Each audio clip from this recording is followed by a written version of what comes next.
और चलिए आगे बढ़ते हुए एक बड़ी खबर आपको बता दें, पाकिस्तान को लेकर सूत्रों से बड़ी खबर आ रही है। भारत पर हमले की फिराक में है पाक बॉर्डर एक्शन टीम। सूत्रों के हवाले से यह खबर आ रही है, बीएटी की बॉर्डर पर भारतीय सेना पर हमले की योजना है। जम्मू के रजौरी नियंत्रण रेखा पर बीएटी के 3 ग्रुप एक्टिव है। सूत्रों के हवाले से यह जानकारी मिल रही है। अल बदर कमांडर अबू फियान के नेतृत्व में हमले की तैयारी में है। पहला समूह कोटली से रजौरी के नौशेरा की ओर बढ़ा है। सूत्रों के हवाले से यह जानकारी आपको दे रहे हैं। वहीं अबू रजा के नेतृत्व वाला लश्कर का दूसरा समूह है। सूत्रों के हवाले से यह जानकारी, दूसरा समूह कोटली से अखनूर सेक्टर की ओर बढ़ा है। शफकत के नेतृत्व वाला लश्कर का तीसरा समूह है। तीसरा समूह भी नियंत्रण रेखा के करीब पहुंचा है। सभी समूहों को बीएटी हमलों का काम सौंपा गया है। अंतिम मंजूरी आतंकी समूहों के शीर्ष नेतृत्व से मिलेगी।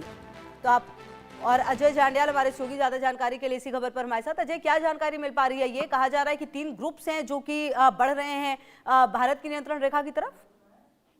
देखिए, बिल्कुल मैं आपको बता दूं, जो तो सूत्रों से जानकारी मिली है उसके मुताबिक पाकिस्तान की बॉर्डर एक्शन टीम, जिसमें पाकिस्तानी सैनिक और पाकिस्तान के जो आतंकी हैं वो होते हैं, इन 3 टीम्स को जो है वो उनको तैनात किया गया है, जिसमें एलओसी के 2 इलाके, जो कि नौशहरा सेक्टर एलओसी का इलाका और प्लांवाला सेक्टर जो अखनूर में आता है वहां पर जो है, और इसके साथ साथ अंतर्राष्ट्रीय सीमा में सियालकोट जो जम्मू बॉर्डर का इलाका आता है जहां पर बीएसएफ की तैनाती है, इन इलाकों में कहीं ना कहीं फिदायीन हमले या फिर ये कहेंगे कि बॉर्डर एक्शन टीम बैट हमले की कोशिश में पाकिस्तान और पाकिस्तानी आतंकी हैं।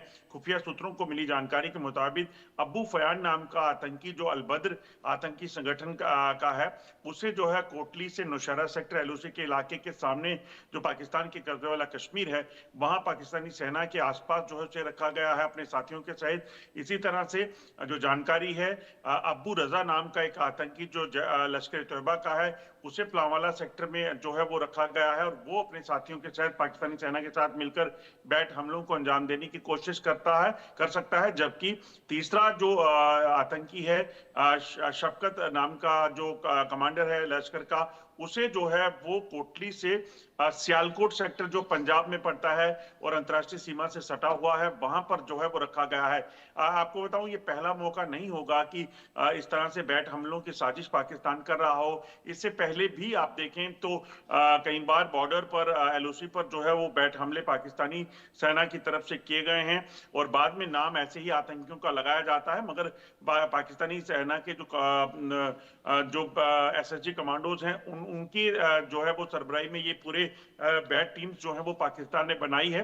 मगर इस खबर के बाद जो है वो सुरक्षा व्यवस्था जो पहले से कड़ी है उसे और सतर्क किया गया है ताकि इस तरह के हमलों को रोका जाए। मगर एक चीज बड़ी स्पष्ट है कि अगर पाकिस्तान इस तरह की कोई कोशिश करता है, हिमाकत करता है, तो पाकिस्तान को इसका खामियाजा भुगतना होगा, क्योंकि साफ कर दिया गया है रक्षा मंत्री की तरफ से पहले ही कि ऑपरेशन सिंदूर पार्ट 2 अगर शुरू हुआ तो उसका जो नतीजा है वो पाकिस्तान सोच भी नहीं सकता कि वो कितना भयानक हो सकता है।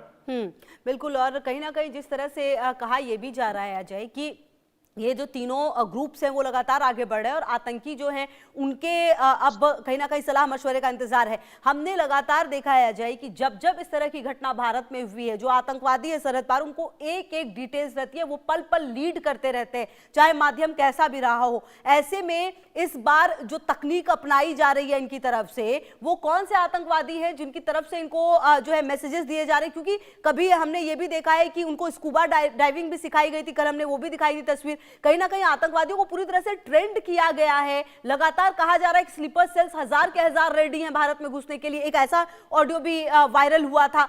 लेकिन कहीं ना कहीं जो तस्वीर है वो क्या बता रही है कुल मिलाकर? भारतीय सुरक्षा एजेंसियों के लिए कितना ज्यादा चैलेंज रहेगा, क्योंकि मौसम भी एक बड़ी समस्या बनता हुआ नजर आ रहा है। देखिए, मैं आपको बताऊं कि भारतीय सेना पिछले लगभग 36 साल से पाकिस्तान के इस आतंकवाद को जो है वो करारा जवाब दे रही है। आपको बताऊं, हजारों आतंकी पाकिस्तान की तरफ से यहां भेजे गए, जिन्हें जो है वो जमींदोज कर दिया गया सुरक्षा बलों की तरफ से, और उसी की तैयारी आज भी करके रखी गई है। जहां तक इन आतंकियों की बात है जो बैट हमलों की फिराक में हैं, उनसे निपटने की भी पूरी प्लानिंग कर ली गई है और पाकिस्तान की तरफ से अगर ऐसा कुछ भी होता है तो उसका खामियाजा पाकिस्तान से आए इन आतंकियों के साथ साथ जो है वो पाकिस्तानी सेना को भुगतना होगा। दरअसल आपको बताऊं है क्या, ये बॉर्डर एक्शन टीम का जो नाम दिया गया है ये पाकिस्तानी सेना के ही लोग हैं और इन्हीं को पाकिस्तान जो है जब इस तरह के हमले करवाते हैं तो इनको ये कहते हैं कि आतंकी है, मगर ये आतंकी नहीं बल्कि पाकिस्तानी सेना के लोग हैं जिनको एसएसजी में रखकर जो है वो ट्रेनिंग दी जाती है। दरअसल ये जो टेररिस्ट पाकिस्तान से ऑपरेट करते हैं या वहां पर हैं और जम्मू कश्मीर में दाखिल होने की फिराक में है, ये तमाम जो है वो आईएसआई और पाकिस्तानी सेना की ही पैदाइश है जो यहाँ पर आकर आतंकी या फिर पाकिस्तान इसे जो है वो कहता है कि ये लोग जो हैं वो उनसे इनका कोई नाता नहीं है, मगर सच्चाई जो है वो दुनिया जानती है कि कैसे पाकिस्तानी सेना इन आतंकियों को ट्रेनिंग देती है, इनको हथियार देती है और उसके बाद भारत में भेजकर यहाँ आतंकी हमलों को अंजाम देने की कोशिश करती है। बिल्कुल। और कहीं ना कहीं देखिए ये अपने आप में ही बहुत महत्वपूर्ण हो जाता है जय, और पाकिस्तान है कि अपनी हरकतों से बाज नहीं आता। आप देखिए कि लगातार जो है तमाम बातें कही गई। बहरहाल अब देखना ये है कि आने वाले समय में किस तरह से भारतीय सेना जो है और एक्शन लेती है। बहुत शुक्रिया आपका इन तमाम जानकारियों के लिए अजय। चलिए आगे बढ़ते हैं और बात कर लेते हैं दावोस की, जहां पर वर्ल्ड इकोनॉमिक फोरम में बैठक हुई। दुनिया की आर्थिक ताकतें